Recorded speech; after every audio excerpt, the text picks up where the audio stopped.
کوئی کہتا ہے یار امیر ہو کے ٹیسٹ دینا یہ تو بڑا آسان تھا ٹیسٹ لگ رہا ہے, غریب والا تو بڑا ٹف ہے یار, اتنی مصیبت سے گزرنا پڑتا ہے, دوپہر کو اے سی بھی نہیں ہوتا ان کے پاس گرمیوں میں. سورۃ الفجر میں اللہ تعالیٰ نے 2 آیات میں یہ چیز بالکل مینشن کر دی ہے کہ کلیئرلی فَأَمَّا الْإِنسَانُ إِذَا مَا ابْتَلَاهُ رَبُّهُ فَأَكْرَمَهُ وَنَعَّمَهُ فَيَقُولُ رَبِّي أَكْرَمَنِ, کہ جب انسان کا رب اسے آزماتا ہے انعام و اکرام دے کے, یعنی مال و دولت فراوانی ہے, ایش, یعنی کوئی پرابلم نہیں ہے ایسا, جو آپ چاہتے ہیں آپ لے لیتے ہیں, جو آپ کھانا چاہتے ہیں کھا لیتے ہیں, جو بچوں کو دلانا چاہتے ہیں دلاتے ہیں, یعنی آسانی ہے, فراوانی ہے. تو اللہ تعالیٰ فرما رہے ہیں کہ فَيَقُولُ رَبِّي أَكْرَمَنِ, بس وہ یہ کہہ دیتا ہے جی اللہ نے مجھے عزت بنایا, بس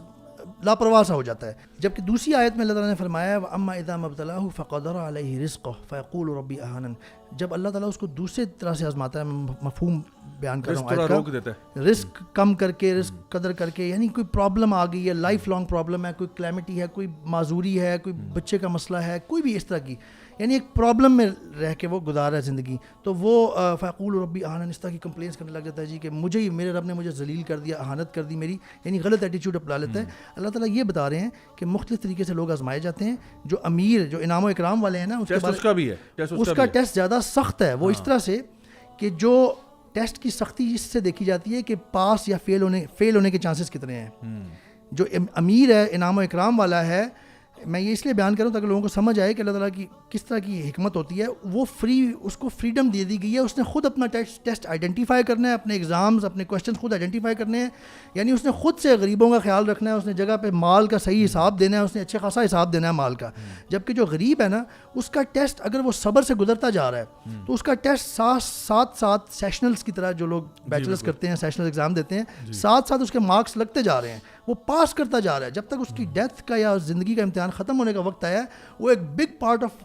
دا ٹیسٹ وہ آلریڈی پاس کر چکے ہیں اللہ کی توفیق سے, اگر وہ صبر سے اللہ کی اوبیڈینس میں, اللہ کی بتائی ہوئی ٹیچنگز کے مطابق رہ کے گزار دیتا ہے. تو یہ اللہ تعالیٰ کی بڑی حکمت سے بنا ہوا ایک نظام ہے. Every one is going through his own test, all we need to do is to see how اللہ تعالیٰ ہمیں گائیڈنس کے دیتے ہیں, ہم اس کے مطابق چلیں اپنے ٹیسٹ کے اندر. بے شک گائز, انشاءاللہ آج کا لاسٹ سیگمنٹ کی طرف جاتے ہیں جو کہ ہے ہمارا بک آف دا ویک. سو آج کا جو book of the week segment ہے اس میں ہم بڑی ہی کمال ایک کتاب لے کے آئے ہیں, اور اس کتاب یہ آج کل میں پڑھ رہا ہوں جس کا نام ہے cynical theories written by Helen پلکروز and James لنزی. بہت ہی کمال کتاب ہے. میں اس کا جو صرف اوپر کا جو پارٹ ہے وہ پڑھ دیتا ہوں. وہ کہہ رہے ہیں how activist scholarship made everything about race, gender and identity and why this harms everybody. So یہ بیسکلی کرٹیکل تھیوریز جو ہیں اس کو انہوں نے کاٹ کے اوپر سینیکل تھیوریز لکھا ہے, اور بیسکلی اس میں انہوں نے کیا ڈسکس کیا ہے, اس میں انہوں نے جو ہے نا ڈسکس کیا ہے پوسٹ ماڈرنزم, انہوں نے پوسٹ کلونیلزم ڈسکس کیا ہے, اور پھر بڑا اچھا نیریٹو ہے, بڑا اکیڈیمک اسٹڈی ہے اس بات پہ کہ یہ جو every thing has been made revolving around 4 things. یا تو وہ ریس تھیوری کو بیچ میں لے آتے ہیں, یا کہ جو ہے نا ہر چیز جو فار ایگزامپل ریسزم صرف گورے کرتے ہیں فار ایگزامپل, یہ ان کی ایک چیز ہے, اور یہ وہ کہہ رہے ہیں کہ فالس نیریٹیوز ہیں, یعنی کہ لبرل فلاسفی کے اندر انہوں نے ان چیزوں کو بنیاد بنا دی, اور یہ کہتے ہیں یہ اپنے طور پہ ایک ریلیجن بن گیا. اور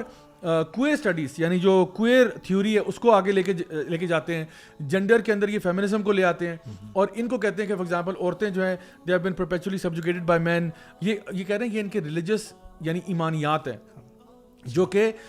یعنی ہونا تو چاہیے تھا کہ وہ ریشنالٹی پہ بیسڈ ہوں, ریسرچ پہ بیسڈ ہوں, سائنس پہ بیسڈ ہوں, لیکن وہ کہتے ہیں کہ یہ اب ایسی اسٹیٹمنٹس ہیں جو کہ بیس لیس ہیں, اور ان کو بہت ہی اچھے طریقے سے فلسافیکلی یہ لوگ ڈیل کرتے ہیں کہ کیا اس کے پرابلمس ہیں. اور ان میں سے خود یہ جو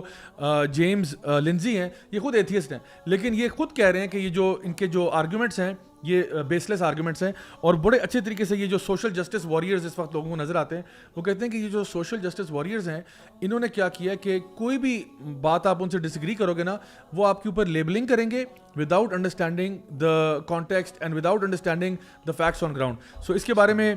اسٹیون پنکر کہتے ہیں کہ this book exposes the surprisingly shallow intellectual roots of the movements that appear to be engulfing our culture. اور پھر کہتے ہیں کہ cynical theories یہ جو ہے نا اس کے بارے میں لکھا ہوا ہے کہ cynical theories argues that struggles for social justice are strongest when founded on respect for evidence, reason and free and open debate. It explores the harm that closed-minded social justice ideologues,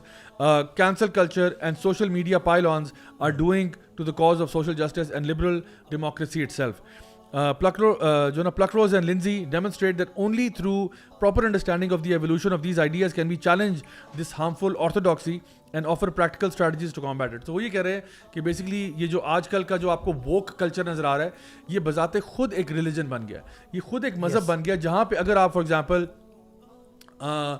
example choir theory کو اگر آپ challenge کرتے ہو کہ یہ ٹھیک نہیں ہے, یہ سوسائٹی کے لیے اچھی بات نہیں ہے, تو وہ آپ کو ایک دم سے نا ہوموفوب ٹرانسفوب کہہ کے سائڈ لائن کر دیں گے. اب یہ کوئی گورا کہہ رہا ہے نا, کوئی مفتی صاحب تو نہیں, علامہ تو نہیں ہے, میں نے کہا بہت بندہ ایتھیسٹ ہے. تو یہ لوگ, اور بہت اکیڈیمکلی ساؤنڈ کتاب ہے یہ, تو میں ہائیلی ریکمینڈ کرتا ہوں جو لوگ ذرا ایک ڈیپر لیول پہ ایک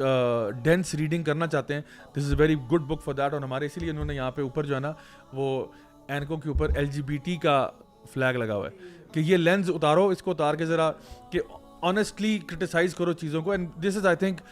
واٹ وی شوڈ ڈو, کہ آنیسٹ کرٹیسزم ہونا چاہیے, بجائے کہ کوئی بندہ بھی کوئی بات کرے تو آپ اس کو لیبل شروع کر دیں. ہم بھی جو آرگومنٹس پیش کرتے ہیں ہم ایکسپیکٹ کرتے ہیں آپ سے کہ بجائے کہ آپ پرسنل اٹیک کرنے کے آپ سوالوں کے جواب دیں, کیونکہ اصل میں ہوتا کیا کہ لبرلز کی طرف سے نا ہمارا سب سے بڑا اعتراض یہ ہے کہ بھائی پرسنل اٹیکس چھوڑو, ہمارے سوالوں کے جواب دو. کیا ہم جو بات کہہ رہے ہیں یہ ہمیں کہتے ہیں کہ آپ جو ہے نا انٹلیکچولی جواب نہیں دیتے اور آپ جج کر لیتے ہیں, آپ بھی کر لیتے ہیں. یہ خود ایک ججمنٹ ہے, یہ خود ایسے کہ بالکل بالکل. تو گائز آج کا لاسٹ کویشچن ہم لیتے ہیں جی انشاءاللہ, وہ یہ ہے کہ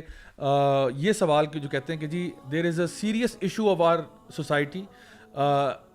and it is just being depicted in films. ٹھیک ہے, تو کہتے ہیں کہ ہمارا ایک ایشو ہے سوسائٹی کا اور وہ فلم میں اگر ریپرزینٹ ہو رہا ہے تو اس سے آپ کو کیا پرابلم ہے کہ جب یہ مووی آنا چاہتی ہے, اتنے سارے سوشل جو نا مسئلے مسائل ہیں, تو یہ ایک اور مسئلہ اگر فلم پہ آ گیا ہے تو واٹ از یور پرابلم. وہ جو آپ نے بلاسفیمی والی ایگزامپل دی تھی نا کہ اگر ایسی فلم بنائی جائے جس میں ایک بلاسفیمی بندہ کرتا ہے اور دوسرا اس کو جا کے قتل کر دیتا ہے, قانون اپنے ہاتھ میں لے لیتا ہے, اس پہ اگر مووی بنائی جائے تو اس کے دو مثالیں ہو سکتی ہیں کہ اس بندے کو آپ نے پورٹرے کیا کیا ہے. اس بندے کو اگر آپ نے مووی میں غلط دکھایا ہے اور یہ شو کیا ہے کہ وہ بندہ پکڑا جاتا ہے اور اس کو سزا ہوتی ہے اور اس کی کاؤنسلنگ میں بھی ہوتی ہے کہ اور لوگوں کو بتایا جاتا ہے کہ اس بندے نے غلط کیا ہے, تو یہ ایک ٹھیک مووی ہے اور آپ نے معاملے کو صحیح ایڈریس کیا ہے, واقعتاً آپ نے اویئرنیس لوگوں میں پھیلائی ہے. لیکن اگر آپ اس بندے کو گلوریفائی کر دیتے ہیں اور آپ اس کو ہیرو بنا کے پیش کر دیتے ہیں تو آپ نے ایکچولی معاملہ ہائی لائٹ نہیں کیا, صرف اویئرنیس نہیں پھیلائی, آپ نے لوگوں کو انکریج کیا ہے کہ this is something that can be done and should be done. تو جو یہ کہتے ہیں کہ جی آپ اس کو یہ کیوں کہہ رہے ہیں کہ ہم پروموٹ کر رہے ہیں, یہ بھی تو ایک ان کا اعتراض آتا ہے نا, کہتے ہیں کہ جی آپ جو ہے نا ہم نے کہاں پروموٹ کیا ہے, جی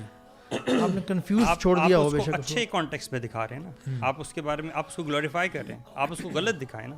تو پھر آپ اویئرنیس. یعنی مثال کے طور پہ اگر ایک فلم ہے جہاں پہ انہوں نے دکھایا کہ جی ایک ڈرگ ڈیلر ہے, ٹھیک ہے, اور ڈرگ ڈیلر جو ہے وہ, اب ظاہر بات ہے فلموں میں تو یہ سارے ٹاپکس آتے ہیں, اور اگر آپ دکھاتے ہیں کہ جی ایک ڈرگ ڈیلر ہے اور وہ بہت ذلیل ہو کے مر جاتا ہے اور ایکچولی وہ ولن تھا, اور ہیرو جو تھا وہ تھا جو کہ اینٹی نارکوٹکس فورس کا بندہ تھا اور اس کو پکڑ لیتا ہے. تو یہ مووی ہمیں تو کوئی اعتراض نہیں. اب پرابلم یہ ہے کہ جہاں پہ آپ اسی گینگسٹر کو, اسی ڈرگ ڈیلر کو آپ نے ہیرو بنا دیا.